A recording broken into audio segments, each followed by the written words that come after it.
पाकिस्तान समेत दुनिया भर को हिला के रख दिया है। दुनिया की बड़ी बड़ी मईशतें लॉकडाउन के बायस तबाही के दहाने पर पहुंच चुकी हैं। कोरोना वायरस ने दुनिया भर की तरह पाकिस्तानी मईशत को भी बुरी तरह से मुतासर किया है, लेकिन खुशाइन बात यह है कि कोरोना केसेस में वाज़े कमी के बाद NCOC ने मुल्क भर में 16 मार्च से जारी लॉकडाउन जो है उसको खत्म कर दिया है। तालीमी इदारों और शादी हॉल्स के अलावा बाकी जो रेस्टोरेंट्स हैं और सियाहती मकामात हैं उन पर से जो पाबंदियां हैं वो हटा ली गई हैं। रेलवेज, एयरलाइंस और मेट्रो बसेस ने भी काम का आगाज कर दिया है। इस हवाले से हुकूमती जमात के मुख्तलिफ रहनुमा हुकूमत के बेहतरीन इकदामात और जबरदस्त पॉलिसी पर बात करते हुए हमें दिखाई दे रहे हैं। यही नहीं बल्कि वज़ीर आज़म इमरान खान के दूरअंदेशी और स्मार्ट लॉकडाउन के इकदाम को भी दुनिया भर में इस वक्त काफी सराहा जा रहा है।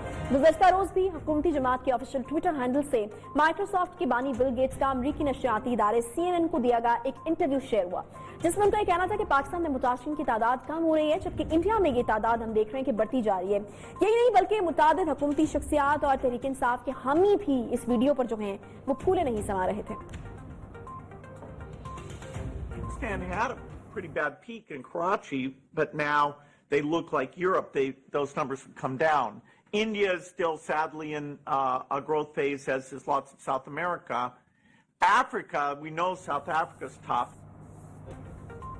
लेकिन सवाल अब यहाँ पर ये उठता है कि क्या वाकई बिल गेट्स ने हुकूमती पॉलिसीज की तारीफ की थी? दरअसल हुआ कुछ यूं कि मेजबान जो फरीद ज़करिया थे उन्होंने बिल गेट्स से पूछा कि दुनिया में श्रीलंका और पाकिस्तान जैसे जो ममालिक हैं उनकी मिसालें भी तो हैं, खासकर पाकिस्तान, जहां मेरी मालूमात के मुताबिक उन्होंने कहा कि कोरोना पर काबू पाने के लिए कुछ भी खास नहीं किया गया। यकीनन वहां बहुत सारे मुतासरीन रिपोर्ट भी नहीं हुए होंगे, लेकिन इसके बावजूद पाकिस्तान में मुतासरीन भी कम है और अफवात की शरह भी इंतहाई कम है। जिस पर बिल गेट्स का कहना था कि हमारा मानना यह है कि जनूबी मशरकी एशिया के ममालिक में रहने वाले अफराद में वायरल बीमारी के खिलाफ बेहतर कुव्वत मुदाफ़त मौजूद थी, इसलिए वहां पर ज्यादा वायरस नहीं फैला और इसके अलावा इन ममालिक में ज्यादा जो आबादी थी वो नौजवानों की रही। आगे बढ़ते हैं और आपको ये बताते हैं कि मुकम्मल कारोबार खुलने के बाद आज पहले मुल्क के मुख्तलिफ शहरों में शदीद रश हुआ। अवाम की बड़ी तादाद बाजारों में शॉपिंग के लिए निकली हुई दिखाई दी। कारोबारी सरगर्मियां मुकम्मल तौर पर बहाल दिखाई नहीं दी, लेकिन तशवीशनाक बात यहाँ पर यह है कि अवाम में कोरोना से मुतालिक एहतियाती तदाबीर और हुकूमत की जानिब से बताई गई एहतियाती तदाबीर पर अमल दरामद दिखाई नहीं दिया। वफाकी वज़ीर असद उमर ने ज़ाब्ता अखलाक और गाइडलाइंस पर अमल न करने पर कोरोना केसेस बढ़ने का खदशा जो है उसका इजहार भी किया है। असद उमर ने मुख्तलिफ शोबाजात से मुंसलिक अफराद की टेस्टिंग और ट्रैकिंग पर जोर दिया। उन्होंने कहा है कि पाकिस्तानी ये ना समझें कि कोरोना खत्म हो गया, एहतियात न की गई तो कोरोना के फैलाव में दोबारा से इजाफा हो सकता है। अभी खतरा टला नहीं है। मजमूई तौर पर देखा जाए तो मुल्क में कोरोना के एक्टिव केसेस की तादाद जो है वो 17,799 रह गई है।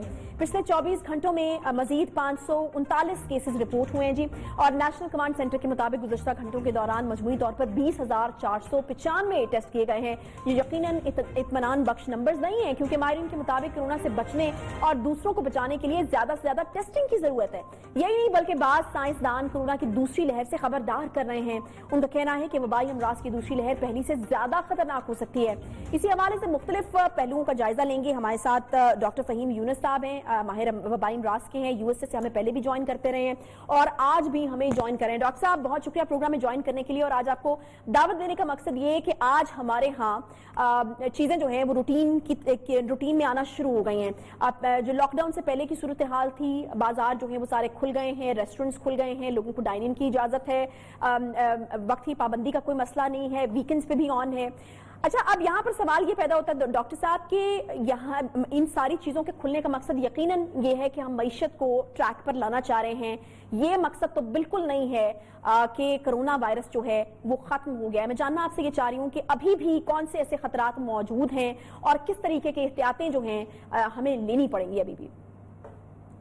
जी अस्सलाम वालेकुम, बहुत शुक्रिया आपका।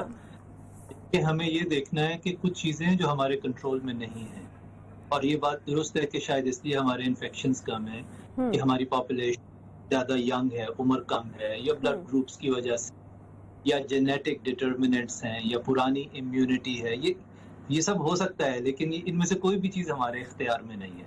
लॉकडाउन कितना होगा कितना नहीं होगा वो भी हमें तवाबदीद पे छोड़ना है, और मेरा ख्याल है कि वो भी एक आम इंसान के इख्तियार में नहीं है। तो सबसे इम्पोर्टेंट पैंडेमिक की ये है कि हम एक आम आदमी को कैसे वो एहतियात बताएं जिससे उसका अपना जाती फायदा भी हो और हमारा मुल्की फायदा भी हो। और आपकी बात बिल्कुल और आपका एनालिसिस बिल्कुल दुरुस्त है कि इवन दो हमारे नंबर्स खुशाइंद हैं, लेकिन हम करना चाहिए अगले अप्रैल में جب یہ سردیاں گزر جائیں گی، جن اچھا۔ سردیوں میں جیسے گھروں میں دھوپ کے مسائل ہوتے ہیں، کئی جگہوں پہ سردی کی وجہ سے لوگ اور فلو اور دوسرے وائرسز آ جاتے ہیں، تو جب سردیاں گزر جائیں گی تو دوبارہ اسیس کرنا ہے اگلے اپریل میں، اور اس وقت تک میرا مشورہ یہ ہوگا کہ لوگ اپنے فیس ماسک پہنیں، اپنے ہاتھ دھوئیں اور ہجوم سے بچیں. یہ 3 چیزیں ہیں جو ہم سب کر سکتے ہیں اور ہمیں کرنی چاہیے، اور ان پہ کچھ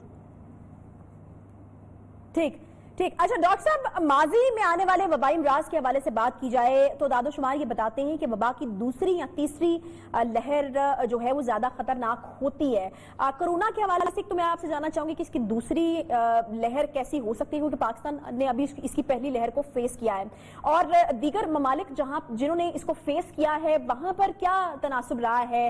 پہلی سے زیادہ لہر سے زیادہ لوگ متاثر ہوئے ہیں دوسری سے، یا پھر کم تھے؟ کس طریقے سے ریئیکٹ کر رہا ہے یہ وائرس؟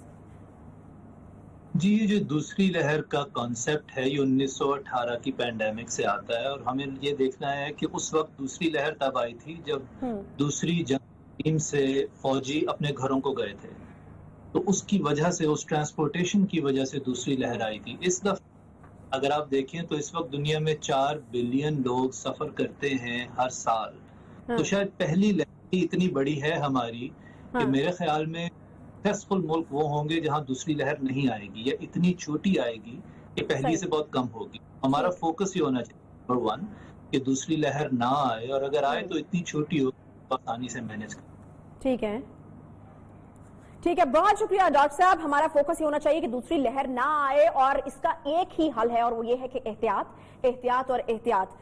اگرچہ تمام بازار کھل چکے ہیں، اگرچہ لائف ہماری روٹین کی طرف واپس آ رہی ہے، اور آج مجھے بھی اپنے شہر لاہور کو دیکھ کر بڑی خوشی ہوئی کہ زندگی کی طرف ہم واپس لوٹے ہیں. اللہ تعالیٰ کا لاکھ لاکھ شکر ہے.